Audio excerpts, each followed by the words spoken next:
All right, we continue on with Sbc Goalsphere. Match day 3 is over in the Premier League. Before we enter international break, we're going to talk a little bit more about international soccer coming up this next 2 weeks. No, next week or 2 weeks.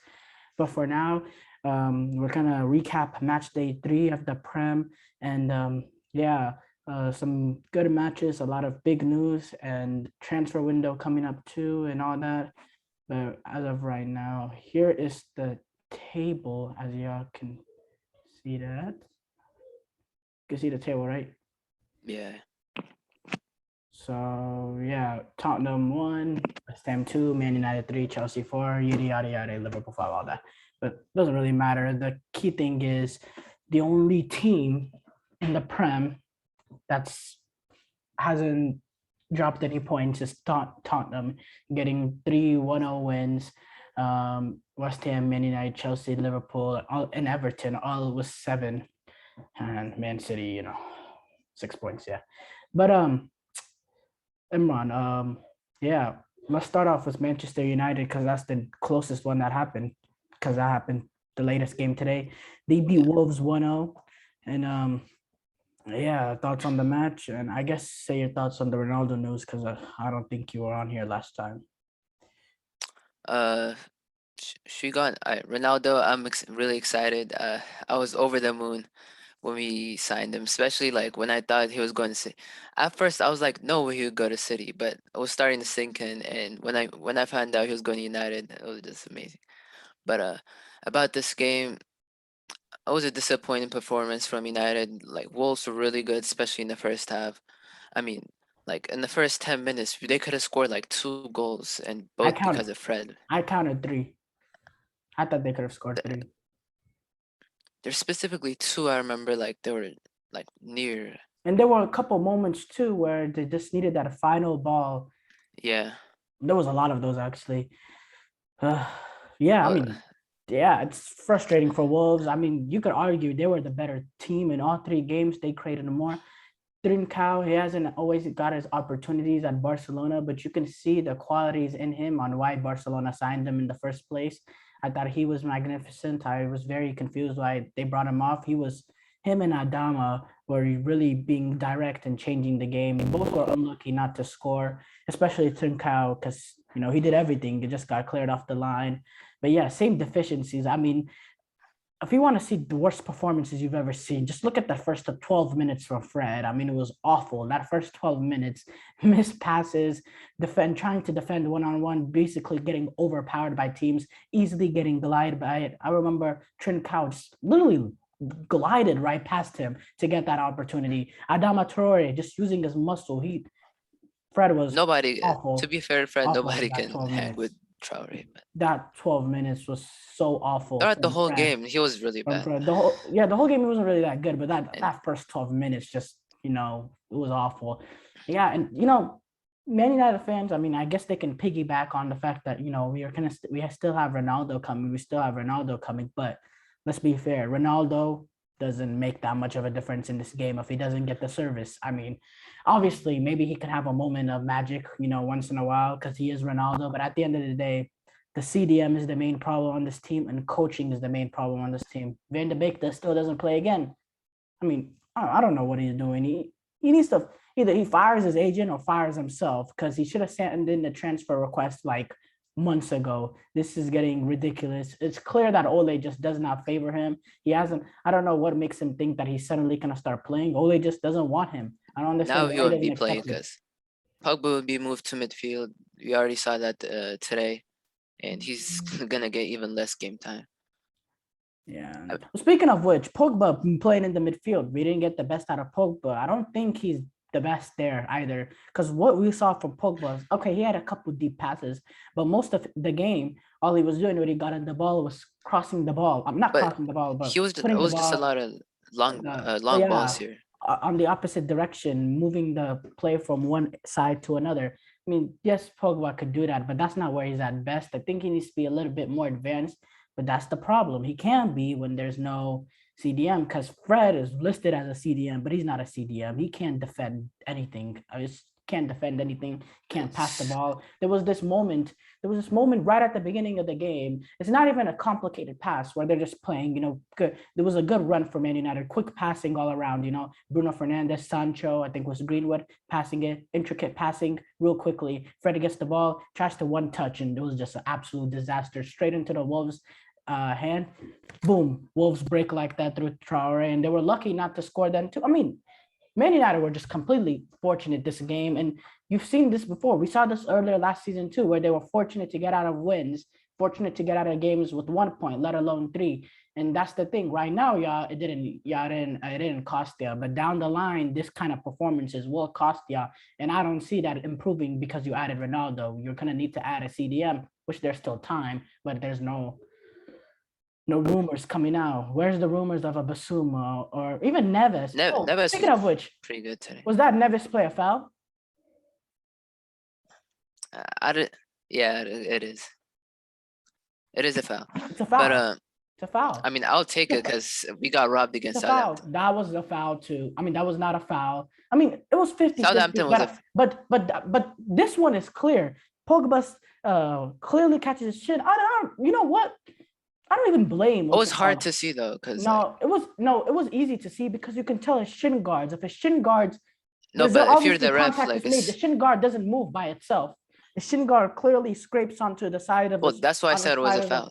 But that's a foul. If you're the ref, it's hard to see though. Part of the feet. Yeah, that's why I said it was a foul. I agree. But for the ref, it was hard to see that. And I'll rant about VAR and the Chelsea Liverpool because VAR is a joke. Same with that. Okay, whatever. But yeah, I don't understand how they don't call it. But to be honest, Ruben Neves deserves blame too, because he feels the contact, he's stumbling, he decides to stay on his feet and look up to the ref, and when he realizes the ref is not about to blow the whistle, then he falls down. Maybe that's what it looked like in slow-mo. Maybe I need to see but why isn't he diving right away? He feels maybe he didn't feel the contact. Maybe he just fell there on his shin pads and he saw his shin pads move. I don't know. But it seems like he was clearly in distress because he looked straight at the ref as soon as the contact was made. So he knew there was some But I contact. like players like that don't just exaggerate everything, just fall. Like, I mean, sometimes to get the call, that's what you have to do. And I don't like that. Like, a lot of if you get hit, a lot of Man United players do that. You know that, right?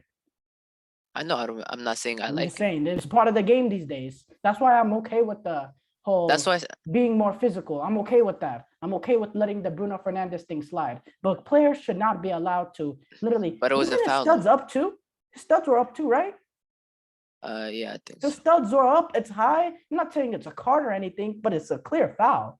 It's high. The studs are high. You can't go in like that these days. You're gonna injure someone. Like the Xhaka thing. Xhaka doesn't touch him. Xhaka doesn't touch the man. We'll get to it later, but Xhaka did not touch the Man City player. But this day and age, you can't go that high, and you can't have 2 feet off the ground that high. I'm pretty sure both feet were high. You can't do that, even if you don't make any contact. And he made contact there, but he clearly catches Neves. Yeah, but yeah, that's here or there. But yeah, just Man United still need a central defensive midfielder to unlock Pogba to go forward, because I always thought that Pogba could play in a more deeper role, but seeing this game, it's clearly not what he does best. They're gonna need a lone CDM that can defend properly and that has good passing, where you can free up Pogba to go forward. And yeah, and when you have that, he can still get forward and still give you that deep passing sometimes when you need it. So that's why like Ronaldo signing, it's great. It's gonna make Man United a whole lot of money. It's gonna get them fans and all that. But when people asking me, you also get a reliable goal scorer. Yeah, you do get a reliable goal scorer, which is important. But yeah, that's definitely important. But you do still have a reliable goal scorer in Cavani. He's just a lot better than Cavani, but still, you do have a reliable goal scorer. The main problem was CDM, and still don't think no way in hell y'all win the league. No chance. Not just of that, but also the questions I have with the manager. And again, I thought he got lucky, really. I thought he got lucky. He would have got completely scrutinized after the game, but because of a one moment we want to escape, one Greenwood magic moment, what's it called? He deserves to escape punishment. Again, I thought his substitutions were average, but the substitutions weren't awful, because let's just face it, he's not going to bring in Van de Beek, so we shouldn't be complaining about that. He's not. But the starting lineup, um, Fred, and what's it called? Putting Fred and Pogba in the deep. I mean, I guess I understand that I because we wasn't don't. mad at it. It's But just the way he did it. Like Pogba didn't get Daniel forward that much. Daniel James, I don't understand him. Yeah, James was there. Yeah, I don't know. I would have played But like Van de Beek. I understand playing Pogba in midfield because you're gonna have to keep playing him when Ronaldo comes anyway. So you might as well start now. And oh, and another thing is a lot of people don't talk about this. He did have that clearance and he was decent this game defensively. But what's it called? Yeah, again, Wan-Bissaka was not good going forward. Never beat the first man. And when he beat the first man, he beat everybody. His his passing was very confusing to me. I mean, I don't but he was really I good don't think he's defensively. good. I don't think he's good. He was I pretty don't good think he's defensively. good enough to win a title either. But you know what? You can have one average player and still succeed. I'm just saying Wan-Bissaka is okay. I don't understand what the fuss is about. Don't ever compare him to Trent Alexander-Arnold, you Man United worshippers. Because I don't do that, but no. I thought Varane was great. His except that corner where Oh my he got God. bullied. He almost Many conceded. Wolves got Wolves were very unlucky not to get De 3 points. Gea. They were very unlucky not to get 3 points out of one. Oh, also the goalkeeper is a issue for me for y'all to win the title. He had a good game today, but he's always kind of put on a couple performances. The key with him is consistency, and Look, last season he had he's a good. gone. He His barely had any consistency is mistakes gone. last season. He's gone. The thing is not he does. It's not the mistakes only. He's not he doesn't make the saves that he used to. This game, yes, he made the save, which is good, but don't tell me he's the De Gea of old, and you're gonna need a goalkeeper of that level if you want to win the. Look at Mendy. What Mendy did for. Wait, why am I talking about Chelsea? We'll talk about Chelsea Liverpool later. Why he just made the save to win the game. He did it last week. Last year, No, like no, no, at the no, end of the no, season. no. I'm saying he's had a good run, but the key with him is consistency. I don't think he can do this for a season long. He's proved that he can do that for the last 4 seasons. He had a good season last year. Just because he was bad 2 years ago, people He was still wanna he was hold it He's over clearly him. not good enough to Still, keep his job. He was okay. He was okay. He was okay. He wasn't special last season, but he was a pretty good. He was a top 5 goalkeeper, top 6. Is that good enough for Man United? No, they need top 2, top 3. Do you have a but low it's not like expectation? Do you have a low expectation of your goalkeeper now just because De Gea was great before? He had a good game. he's Had a still good pretty good though. game. Just because he was making mistakes like a couple years ago, like last season, there was barely any games where he was bad, where he was like, "Come on, what are you doing?" Like Dean Henderson. Dean Henderson shouldn't be starting over De Gea, by the way. Like Dean Henderson had more bad games than De Gea, and he probably played less games. He's eventually going to come in this season. I'll guarantee you that he will. It's a matter of if and not when. I mean, De Gea has the job for now, but I give it a couple months. And by the way, like when he makes a mistake, it doesn't mean he should be dropped immediately. Like because Allison makes mistakes. I saw him last season make a few mistakes, and it's not like he was getting dropped or anything. So goalkeepers will make mistakes, but you gotta stick with them. Like give him confidence. So you're telling me that De Gea overall last season, consistency wise, when you go game by game, the saves that he could have made, the saves that he didn't make, you're saying game by game, you're saying that De Gea is a Premier League title goalkeeper. Yeah, I think we can win a Premier League title. I don't think he's a problem. Absolutely not. I can count like I could go the moments that I thought a prime De Gea, not even a prime De Gea, a very good goalkeeper could save. And Man United needs a very good goalkeeper. I mean, there was that moment against Leicester. At Leicester, there was, I can't think a lot at the top of my head because I remember there was that Everton game that was bad, but there was a lot of moments I remember that De Gea could have saved a couple points. And Premier League races, when teams are going to have 90, 95 points, those couple points are going to be important. Obviously, Henderson is not the answer, but you rather see what Henderson can do. I mean, let's be fair. Henderson didn't really get an opportunity last season. He had 8, 9, 10 games. That's not enough. When he got a full season at Sheffield, look how he looked. But in those few games, he was shaky.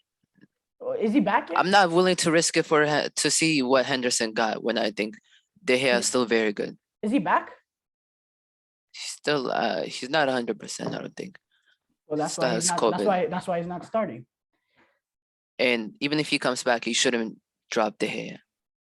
That's my. I mean, that's what's it called? Wishful thinking now, just because he made that save. But I would have said this before game 1. Ole shouldn't have that mindset. He had that mindset with Lindelof, and that what happened. That kind of it didn't cost them that game, but He was saying he wasn't ready or whatever. But hey, do you know what he said today before the game? He was like, "Oh, well, Lindelof is rested." He was saying it like he was talking about something else, but then he said Lindelof is rested. No, that's not what happened. But yeah. Okay. So yeah, that's it with the Manchester United Wolves game. We both thought Manchester United is disappointing. By the way, so now that you have Ronaldo, you had them finishing second. I assume you have them winning the Premier League now. Not yet, but it will be a really close race. What? You had them finishing second. How does adding Ronaldo not have them winning the Prem? Oh, this Man United fans, y'all got no chest. Still have a midfield problem. Y'all have no chest. Y'all have no chest. Y'all be saying, "Oh, we're gonna finish second. We're gonna finish third. We're gonna be in the title race. We're gonna be right there." And then you had world-class Cristiano Ronaldo, the guys all of y'all say is the greatest player in the world or the second best player in the world, and suddenly now you don't have him winning the Prem. Where's your chest? Our midfield is still a problem, and I don't think we can win the league when you have Fred running around for 90 minutes. So Ronaldo doesn't make any impact in terms of how much y'all move up in the Premier League table for you. We can get more points. I'm not saying we can't win the league. But this clearly makes y'all a lock to finish. But this clearly makes y'all a lock to finish ahead of Chelsea and Liverpool, since you already had them ahead of them, right? I'm not gonna say luck, but it'll be. I'm not guaranteeing anything. Anything can happen this season. You don't have what? Huh? What is this? What is this? What is this? I'm really excited, but I'm not gonna get ahead of myself. You had them finishing second before the season. You're basically saying nothing changes. They're not a lock to finish ahead of Chelsea, Liverpool, and they're not finishing ahead of Man City. What is this? So basically, Ronaldo has no impact. God, I don't understand you, Man United fans. Are y'all scared? Are y'all scared to say y'all gonna win the Premier League? I just don't believe it. Let's talk about Chelsea or something. Yeah, let's talk about Chelsea. Yes, Chelsea, the team that you do not rate, even though they're champions of Europe, gets I don't. Okay. You didn't rate. You have them finishing third. Come on, you don't rate them. Getting a fantastic. I don't like bragging about draws, but under these circumstances, getting a 1-1 draw in Anfield, honestly, a lot of Chelsea fans are very, very happy, and I'm not even gonna. I am happy. But there's a lot of regret too, because one moment really changed the game. One moment that I thought was never a red. I thought it wasn't intentional. I thought, the ball ricochets off the foot, off the hamstring to his arm. It's in point blank range. There's enough ambiguity. Here's the thing. People keep saying Reece James moved his arm to the right. Yeah. No, this is not what happened. That's not what happened. The ball was coming to his hamstring. He saw that it was coming to his hamstring, and his arm was on his hand. Let me stand up. He saw the ball was coming towards his feet, right? His hand was right here. He sees the ball's coming to his feet. He moves his hand away, and when the ball hits his hamstring, it goes ricochets off his arm, and people say, "Oh, he moved his arm towards after it hit his arm, and then he moved it a little bit like that too, which makes it look like he was trying to save it." What? Hey, after the ball hit his arm, while in the air, this is in slow mo. He moved his hand again, because while in the air. Because it's milliseconds. He sees the ball. He's reacting late to the ball coming to his feet. Then he's moving his hand, but it looks like he's moving his hand late. No, it's human brains take a little bit of time to think about what they're doing. It's just a slow reaction. That's all it is. There's nothing intentional about it. He reacted to make the save. Like Jurgen Klopp said it again. It wasn't an instinct to move his hand onto the ball. That's not what he was trying to do. He was moving his hand away. Even Jurgen Klopp says it. At that point, the red card is done. Maybe you could argue penalty, which it probably was, but the red card. No, but if it's a penalty, it's a red card. If it's a penalty, it's a red card. Because he saved the goal. Intentional. It's not intentional, so it can't be a red card. But that's not what the rule says. Yes, it is. Denying an obvious goal scoring opportunity has to be intentional now. But if it's a handball leading to a goal, then that's a red. No. Why did they give him a red? Because it was denying an obvious goal scoring opportunity, right? Because and it was a handball. It has to be intentional. Even if it's a handball, it has to be intentional. Look up the rules. We should look it up. It has to be intentional. I know the. Pause. Hold up. Let's see this. Let's put this up. All right, so you're saying it's intentional.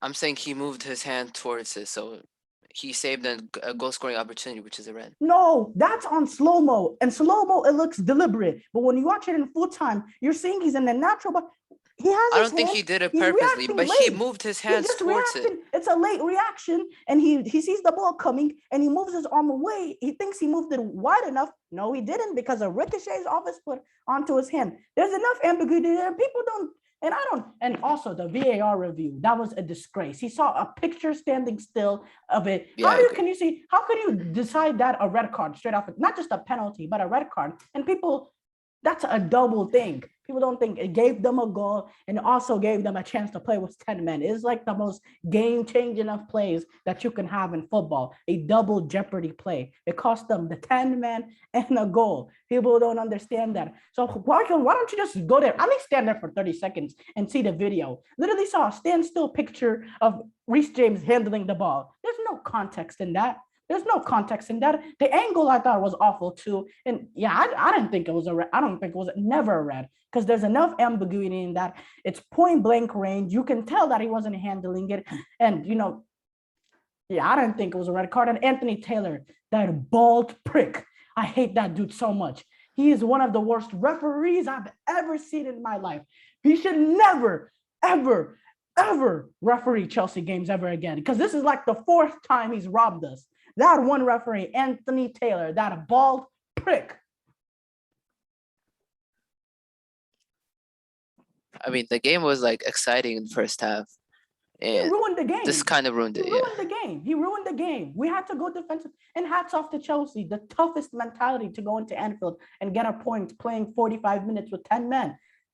I think Chelsea is probably the only team in the Premier League that could do that. Maybe one of the only teams in Europe that can do that. That takes crazy guts and character to go into Anfield. Phenomenal. That shows that they have the spirit and the drive and the effort and the hard work and the mentality to win the Premier League. This game proved to me more than ever that this team is a legit title contender. They have last year I questioned the mental toughness. Not anymore. This team is battle tested. This team's proven a lot of things. Yeah, obviously a lot of people are talking crap. They played defensive. They played with the back three. They played with the back five. They did this. They did that. They did this. No, I'm not going to say that. Go on, Imran. I'm not going to say what I was about to say. I mean, they did a really good job defending in the second half. They denied Liverpool from creating those like really key chances. It was a lot of, just shooting aside the box or like across sometimes. It was mostly that, and good point for Chelsea, bad point for Liverpool. Even though it's harder when the team is just sitting back the whole time. Yeah. Yeah. So, did this show you anything in terms of Chelsea or Liverpool for the future wise? In terms of the battle for the Premier League? Show me more with Chelsea, because, I mean, you already said it. Like they're what's the word? Their grittiness, I guess, to somehow scrape a win and not concede a goal is pretty impressive. Liverpool, like you're gonna have to go against teams where you're gonna have to break them down, and I mean they've done this so far, like first two games, but it's disappointing for them. Yeah, I mean, disappointing that they didn't get the result. At the end of the day, I mean, they have the one weakness that they have was that's why I'm a little surprised that we didn't see Firmino. When did we see Firmino? When did we see Firmino at all? He started. Huh? Right. No. Oh, no, he did not start.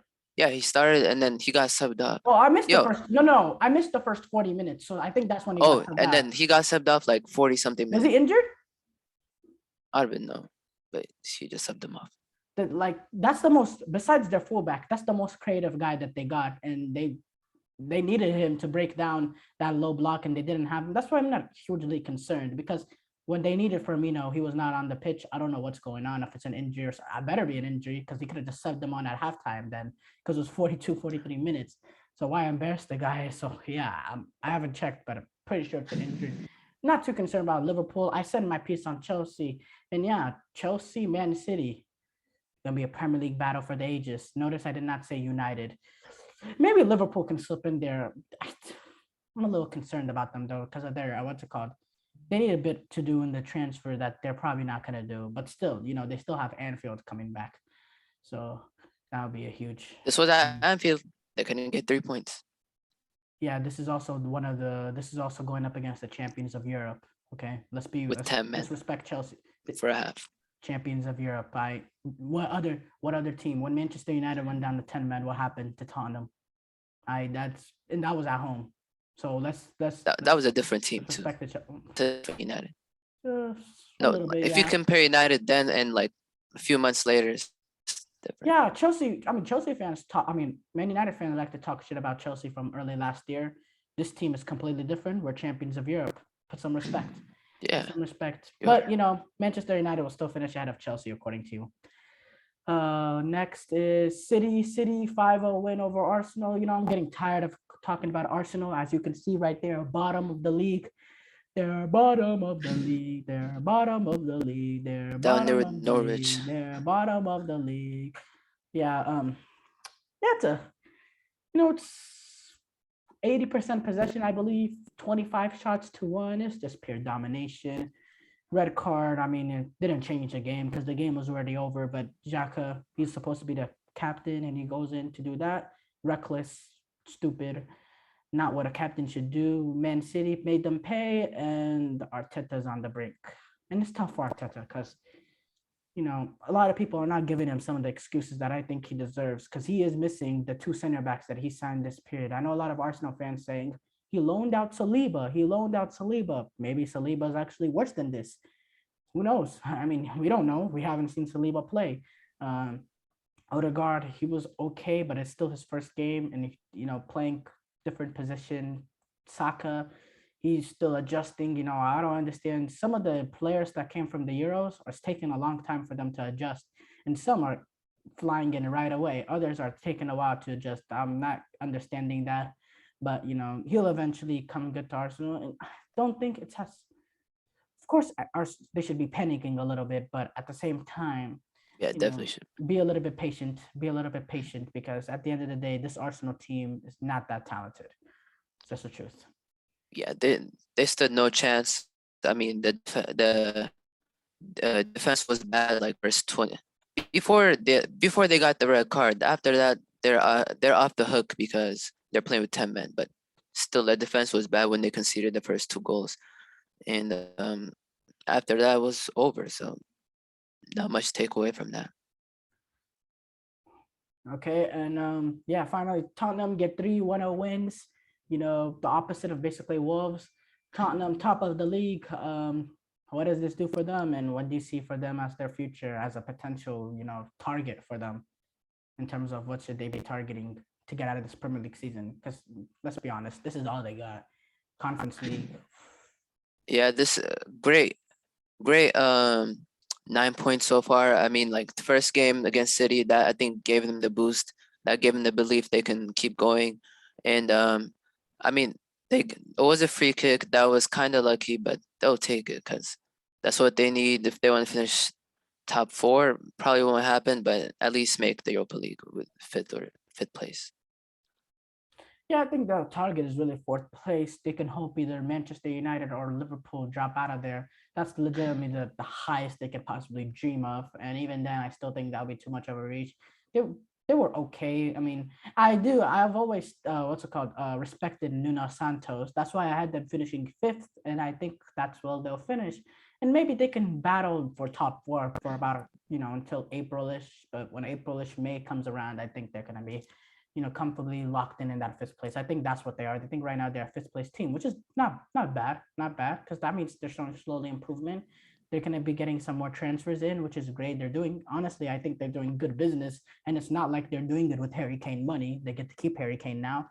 So, yeah, it's good for Tottenham. Good start. Good start also for West Ham. Dropped points against Crystal Palace. Unlucky today was Conor Gallagher's double. I see them as a potential top six team again. I like what they're doing. Maybe they can pull off getting Lingard again because I don't know why he's still at Manchester United, in my personal opinion. And if they do that, I really think that they can finish in a European spot right under Tottenham. Yeah, and then speaking of Everton too, I also thought they have had a good start. A little questions with the Richarlison, basically fighting his teammates Yeah. for that penalty. But they've been playing okay football, a little bit more defensive, but that's what you expect because they have Rafa Benitez now, but he's going to get them results. And at the end of the day, that's all that matters. The guy's a winner. And yeah, they're also in battle for European spots because I also think that there's something to work there. So the French teams, the Everton, West Ham, Tottenham's, they'll be good. Arsenal, they can. Arsenal too, I mean, yes, of course. to put in They're context, they gonna. played City and Chelsea, like two of the best teams. So, and the Brentford loss was bad, but the rest, not much you can say. Even though the way they lost was bad. Yeah, even Brentford lost. I am not the worst loss because it is against a newly promoted team, first time in the Premier League. Yeah, but having 0 points in the games before a natural break is like bad for the team spirit. And Yeah, who knows? Norwich, Maybe Burnley. fans might turn against Arteta too. They're already doing it. What? Everybody's against Arteta. Yeah. It's over for him in terms of the fans as of right now. But Norwich and Burnley, not the two toughest games they have coming up. They need 6 points there if he wants to keep his job. Simple.